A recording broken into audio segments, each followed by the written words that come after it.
Hello friends, Vishnu Shalini latest review. വിഷ്ണുവിനോടൊപ്പം സംസാരിച്ചു കൊണ്ടുവരുന്ന ആ ഡ്രൈവർമാരെല്ലാം ഇപ്പോൾ ശരിക്ക് കുടിച്ചിട്ട് വരുവാണ്.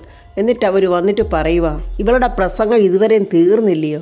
ഇവളുമാരൊക്കെ ഇതൊക്കെ കഴിഞ്ഞ് വീട്ടിലോട്ട് ചെല്ലുമ്പോൾ കഥവ് തുറന്നു കൊടുക്കാൻ ഏതെങ്കിലുമൊക്കെ പുളുന്തം ഭർത്താക്കന്മാരൊക്കെ കാണും.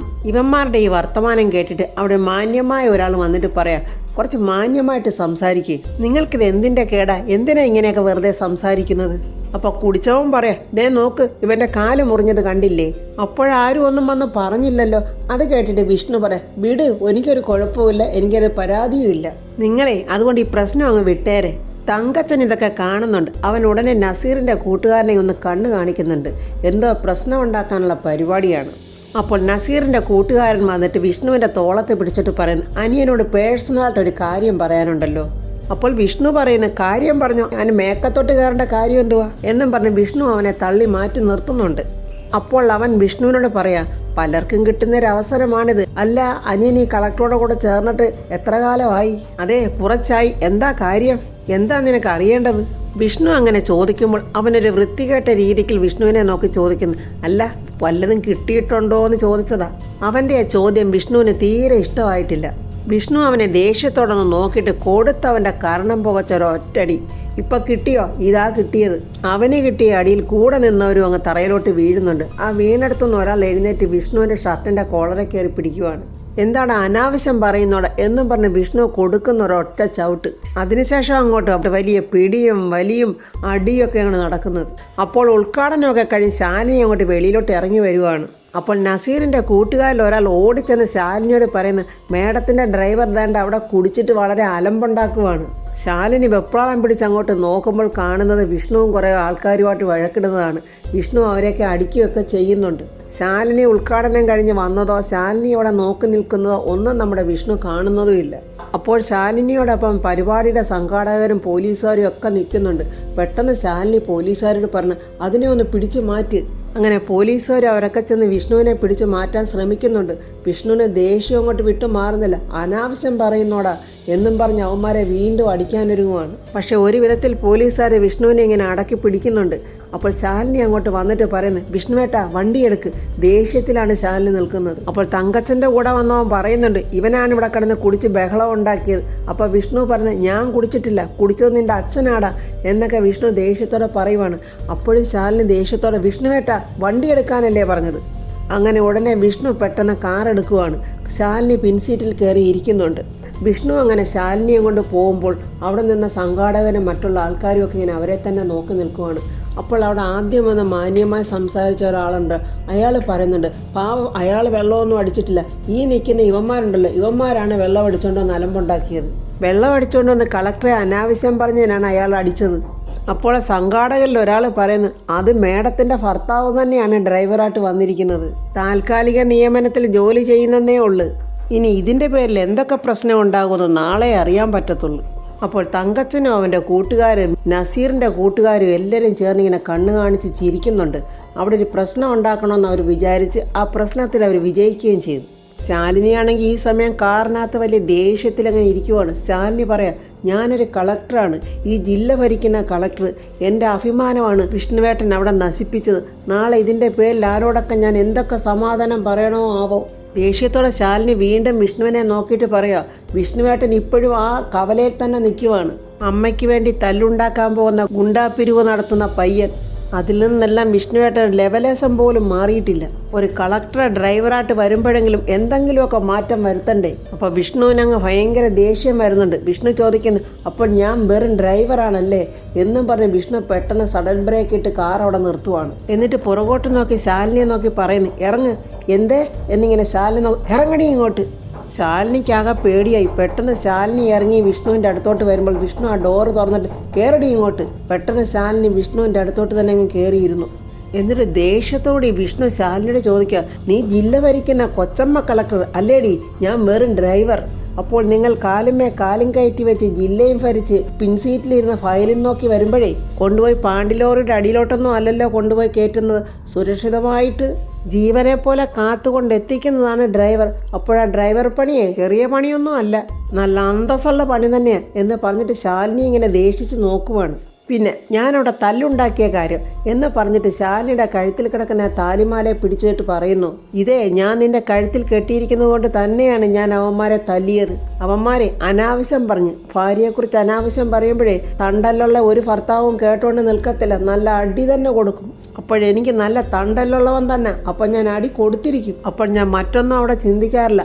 ഞാൻ കൊടുക്കുന്ന അടി അവന് കൊള്ളുന്നുണ്ടോയെന്ന് മാത്രമേ ഞാൻ ശ്രദ്ധിക്കത്തുള്ളൂ. അവന്മാരാണ് കുടിച്ചിട്ട് വന്ന് അനാവശ്യം പറഞ്ഞത്, അല്ലാതെ ഞാൻ കുടിച്ചിട്ടൊന്നുമില്ല. നിന്നെ അനാവശ്യം പറഞ്ഞാൽ അവനെന്നല്ല, ഇനി ആരായാലും ഞാൻ അവരെ തല്ലിയിരിക്കും വിഷ്ണു. ഞാൻ പറഞ്ഞത് കേട്ടോടി, നിനക്ക് മനസ്സിലാകുന്നുണ്ടോ എന്നൊക്കെ ഇങ്ങനെ ദേഷ്യത്തിൽ ചോദിക്കുന്നുണ്ട്. അപ്പോൾ ശാലിനിക്ക് മനസ്സിലായി വിഷ്ണുവിൻ്റെ കയ്യിലല്ല തെറ്റ്. അവന്മാർ വെള്ളമടിച്ചുകൊണ്ട് ശാലിനിയെ എന്തോ മോശമായി സംസാരിച്ചു. അത് വിഷ്ണുവേട്ടനെ സഹിക്കാൻ വയ്യാഞ്ഞുകൊണ്ടാണ് അടി നടന്നതെന്ന് അപ്പോഴാണ് ശാലിനിക്ക് മനസ്സിലാകുന്നത്. അങ്ങനെയൊക്കെ ശാലിനിയുടെ ദേഷ്യത്തിൽ പറഞ്ഞെങ്കിലും വിഷ്ണുവിനുള്ളിൽ ചിരി വരുന്നുണ്ട്. ഇതെല്ലാം കേട്ട് ശാലിനി ഇങ്ങനെ പേടിച്ച് രണ്ട് കണ്ണും തള്ളി ഇങ്ങനെ നോക്കിയിരിക്കുവാണ് വിഷ്ണുവിനെ. എന്താടി നീ കണ്ണും തുറപ്പിച്ച് ഇങ്ങനെ നോക്കുന്നത്? ഒരൊറ്റ വീക്ക് വെച്ച് തന്നാലുണ്ടല്ലോ നിന്റെ കണ്ണിലോട്ട്. അവൾ കണ്ണുരുട്ടി നോക്കുന്നു. ഇനി ആരെൻ്റെ പെണ്ണിനെ എന്തു പറഞ്ഞാലും ഞാൻ ബഹളം വെക്കുക അടിക്കുകയൊക്കെ ചെയ്യും. എൻ്റെ പെണ്ണിനെ ഞാൻ വഴക്ക് പറയും, ഞാൻ അടിക്കും. അതൊക്കെ എൻ്റെ ഇഷ്ടമാണ് എന്നൊക്കെ വിഷ്ണു ഇങ്ങനെ ശാലിനിയെ നോക്കി പറയുവാണ്. ശാലിനി ഒന്നും പറയാതിരുന്ന് കേട്ടോണ്ടിരിക്കുവാണ്. ശാലിനിക്ക് അവിടെ തെറ്റ് മനസ്സിലായി കുറ്റബോധത്തിൽ ഇങ്ങനെ ഇരിക്കുവാണ്. പറയുന്നത് വല്ലതും നിനക്ക് മനസ്സിലായോടി എന്നിങ്ങനെ ചോദിക്കുമ്പോൾ ശാലിനി തലയാട്ടുവാണ്. ശാലിനി അങ്ങനെ വിഷ്ണുവിനെ നോക്കി കണ്ണ് നിറയുവാണ്. അപ്പോൾ അവരുടെ വണ്ടിയുടെ ബാക്കിൽ വന്ന ആ വണ്ടി അവിടെ കിടന്ന് ഹോൺ അടിക്കുന്നുണ്ട്. അപ്പോൾ വിഷ്ണു എന്താ മാറ്റിയേക്കാവേ എന്നും പറഞ്ഞ് വണ്ടി എടുത്തുകൊണ്ട് അവർ മുന്നോട്ട് പോവുകയാണ്. ശാലിനി കുറ്റബോധത്തോടെ വിഷ്ണുവേട്ടാ എന്നിങ്ങനെ വിളിക്കുന്നുണ്ട് വിഷ്ണുവിനെ. വിഷ്ണു ചിരി ഉള്ളിൽ ഒതുക്കിക്കൊണ്ട് ദേഷ്യഭാവത്തിൽ ഇങ്ങനെ നോക്കുവാണ്. സോറി വിഷ്ണുവേട്ടാ എന്നിങ്ങനെ ശാലിനി കരഞ്ഞുകൊണ്ട് പറയുന്നുണ്ട്. വിഷ്ണു അപ്പോൾ പോട്ടെ സാരമില്ല എന്നും പറഞ്ഞ് ശാലിനിയുടെ കൈക്ക് പിടിക്കുവാണ്. ശാലിനി അപ്പോൾ വിഷ്ണുവിൻ്റെ തോളിലോട്ടങ്ങ് ചാഞ്ഞു കിടക്കുവാണ്. ഈ സമയം രാഘവേട്ടൻ ഫോൺ ഇങ്ങനെ നോക്കിക്കൊണ്ടിരിക്കുക. സമയം കുറേ ആയല്ലോ, ഇത്രയും നേരമായിട്ട് ഭാമയെ കണ്ടില്ലല്ലോ, ഒന്ന് നോക്കിക്കളയാം എന്നും പറഞ്ഞ് രാഘവേട്ടൻ ചെന്ന് നോക്കുമ്പോൾ നമ്മുടെ സത്യാമ്മ അന്തസ്സായിട്ട് വിഷ്ണുവും ശാലിനിയും കൊടുത്തുവിട്ട് ആ പിറന്നാൾ സദ്യ ഇങ്ങനെ ആസ്വദിച്ച് കഴിച്ചുകൊണ്ടിരിക്കുവാണ്. ഓരോന്നും കഴിക്കുന്ന കൂട്ടത്തിൽ സത്യാമ്മ പറയുന്നുണ്ട്, രാഘവേട്ടൻ പറഞ്ഞത് എത്ര ശരിയാ, ഓരോന്നിനും എന്തൊരു ടേസ്റ്റാ. ഇങ്ങനെ ചിരിച്ച് ആസ്വദിച്ച് കഴിക്കുവാണ് സത്യാമ്മ. രാഘവേട്ടൻ ഇതൊക്കെ ജനലിൻ്റെ അപ്പുറത്ത് നിന്നുകൊണ്ട് കാണുവാണ്. രാഘവേട്ടന് ചിരിയും വരുന്നുണ്ട്. എന്താ ഭാമയെ കാണിക്കുന്നത്, ഇതൊന്നും ഞാൻ തൊടത്തില്ല, എടുത്ത് കളയും എന്നൊക്കെ പറഞ്ഞിട്ട് മൊത്തത്തിലിരുന്ന് കഴിക്കുവാണല്ലോ. അപ്പോൾ സത്യാമ്മ ഒന്ന് തിരിഞ്ഞു നോക്കിയപ്പോൾ സത്യാമ്മയെ തന്നെ നോക്കി നിൽക്കുന്ന രാഘവേട്ടനെയാണ് കാണുന്നത്. രാഘവേട്ടനെയും പിള്ളേയും കുറേ ചീത്ത പറഞ്ഞതാണല്ലോ സത്യാമ്മ. അപ്പോൾ അങ്ങനെ സത്യാമ്മ അങ്ങ് വെറുതെ വിടുന്നത് ശരിയല്ലല്ലോ. നമ്മുടെ രാഘവേട്ടൻ അങ്ങോട്ട് അടുത്തോണ്ട് ചെന്നിട്ട് ചോദിക്കുവാണ്, ഭാമയെ നീ എന്തൊക്കെയാ പറഞ്ഞത്? നീ കൈകൊണ്ട് തൊടില്ല, കഴിക്കത്തില്ല, നീ പെണ്ണാണെങ്കിൽ ഇത് കഴിക്കത്തില്ലെന്നൊക്കെയാണല്ലോ പറഞ്ഞത്. എന്നിട്ട് ഇവിടെ നിന്ന് കട്ട് തിന്നുന്നോ? അതെ, ഞാൻ കട്ട് തിന്നുമല്ലോ, ഞാൻ എൻ്റെ വീട്ടിലിരുന്നല്ലേ തിന്നുന്നത്. അതെങ്ങനെയാ അപ്പോൾ കട്ട് തിന്നുന്നതാകുന്നത്? ഇതേ എൻ്റെ മോൻ്റെ പിറന്നാളിന് എനിക്ക് വേണ്ടി എൻ്റെ മോൻ കൊടുത്തുവിട്ട സദ്യയാണ്, അതുകൊണ്ടാണ് ഞാൻ ഇതൊക്കെ കഴിക്കുന്നത് എന്നും പറഞ്ഞാൽ പായസം എടുത്ത് കുടിക്കുന്നത്. ഭക്ഷണമൊക്കെ ഇങ്ങനെ ആർത്തിയോടെ രുചിച്ച് കഴിക്കുവാണ്. രാഘവേട്ടനെ അല്പം പോലും മൈൻഡ് ചെയ്യുന്നതുമില്ല, അല്പം പോലും നാണമൊട്ട് കാണിക്കുന്നതുമില്ല. എന്നാലും എൻ്റെ ഭാമയെ നീ എന്തൊക്കെയാ പറഞ്ഞത്? എടുത്ത് ഓടേക്കളയും കുഴിച്ചു മൂടും. ഞാനിത് ഇങ്ങോട്ട് കൊണ്ടുവന്ന് തന്നെ ഞാനും ആ പിള്ളേയും കൂടെ പേടിച്ചാ. നീ എടുത്ത് വെളിയിലെങ്ങാണ് എറിയുവോ, ഞങ്ങളെ ചീത്ത വിളിക്കുമോന്ന്. എന്നിട്ടിപ്പോൾ ഇവിടുന്ന് അന്തസ്സായിട്ട് തിന്നുന്നല്ലോ. സത്യഭാമയ്ക്ക് ഒരു വാക്കേ ഉള്ളു, ഒരു മുഖവേ ഉള്ളു എന്നൊക്കെ പറഞ്ഞിട്ട് മറുകണ്ഠം ചാടിയല്ലോ ഭാമയെ. സത്യാമ്മ സന്തോഷത്തോടെ ചിരിച്ചുകൊണ്ട് പറയാം, അതെ, അവൻ എൻ്റെ മോനാ. അവൻ്റെ പിറന്നാളിന് ഞാൻ ഒരുപാട് സദ്യ ഉണ്ടാക്കിയിട്ടുമുണ്ട്. ഞാനും എൻ്റെ മോനും കൂടെ ഒരുമിച്ചിരുന്ന് കഴിച്ചിട്ടുമുണ്ട്. എൻ്റെ മോനിത് എനിക്ക് വേണ്ടി കൊടുത്തു വിട്ടതാ. ഞാൻ പ്രസവിച്ചതാ എൻ്റെ മോന്, അല്ലാതെ നിങ്ങളല്ലല്ലോ അവനെ പ്രസവിച്ചത്. അല്ല ഭാമേ, ഇത് ഉണ്ടാക്കിയത് അവനല്ലല്ലോ, അവൻ്റെ ഭാര്യയാണല്ലോ. അതിനെന്താ, ആരുണ്ടാക്കിയാലെന്താ? പിറന്നാൾ എൻ്റെ മോൻ്റെ അല്ലേ, അപ്പോൾ ഇത് കഴിക്കുന്നതിനകത്ത് ഒരു കുഴപ്പവും ഇല്ല. രാഘവേട്ടനപ്പം കളിയാക്കിക്കൊണ്ട് പറയാം, നീയാടി യഥാർത്ഥ പെണ്ണ്, എത്ര പെട്ടെന്ന് ആ സ്വഭാവം മാറ്റി നിന്റെ ഭാഗം അങ്ങോട്ട് ന്യായീകരിച്ചത് എന്നൊക്കെ പറഞ്ഞ് രാഘവേട്ടനങ്ങ് കളിയാക്കുവാണ് സത്യാമ്മ. പക്ഷെ സത്യാമ്മ അതൊന്നും ഒട്ടും വകവെക്കാതെ വളരെ സന്തോഷത്തോടെ ഇരുന്ന് കഴിക്കുവാണ്. അപ്പോൾ ആ സമയം നസീറിൻ്റെ ബാപ്പ ഒരു കാറിലും നസീറിൻ്റെ കൂട്ടുകാരിലെല്ലാം കൂടെ ഒരു ജീപ്പിലും അങ്ങോട്ട് വരുന്നുണ്ട്. അബൂബക്കർ ദേഷ്യത്തോടെ വന്ന് സത്യാമ്മയുടെ വീടിൻ്റെ വാതിലിലിട്ട് തട്ടുവാന്ന്. ആരുമില്ലേ ആരുമില്ലേ എന്നൊക്കെ ഇങ്ങനെ അലറുന്നുണ്ട്. അത് കേട്ടിട്ട് സത്യാമ്മ പറഞ്ഞു, ആരോ വന്നിട്ടുണ്ടല്ലോ, ആരാ ഈ നേരത്ത്?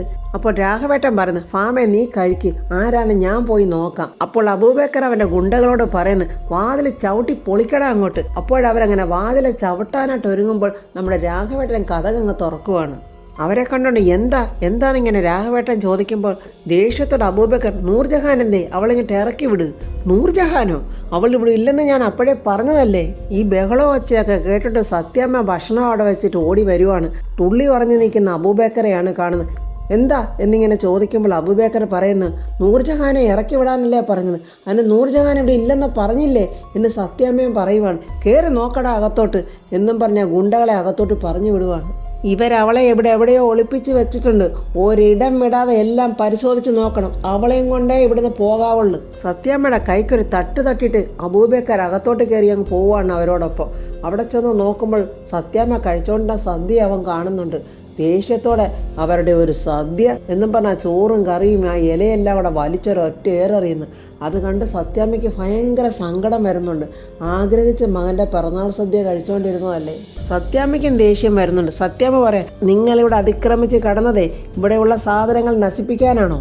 മര്യാദയ്ക്ക് ചോദിച്ചപ്പോൾ പറഞ്ഞിരുന്നെങ്കിൽ ഇതിൻ്റെ ഒന്നും ആവശ്യം വരില്ലായിരുന്നല്ലോ എന്നിങ്ങനെ അബൂബക്കർ പറയുന്നുണ്ട്. നിങ്ങൾ എന്താ ഇവിടെ അഭയാർത്ഥി ക്യാമ്പ് വല്ലതും നടത്തുന്നുണ്ടോ? വരുന്നവരെയും പോകുന്നവരെ രക്ഷകയായിട്ട് വന്നിരിക്കുന്നു എന്നും പറഞ്ഞ് സത്യാമ്മയെ പിടിച്ചൊരു തള്ളുന്നുണ്ട്.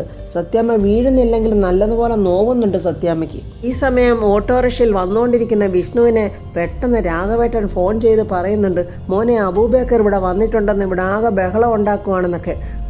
അച്ഛൻ വിഷമിക്കേണ്ട, ഞാനിപ്പോൾ ഉടനെ എത്തും എന്ന് വിഷ്ണു പറയുന്നുണ്ട്.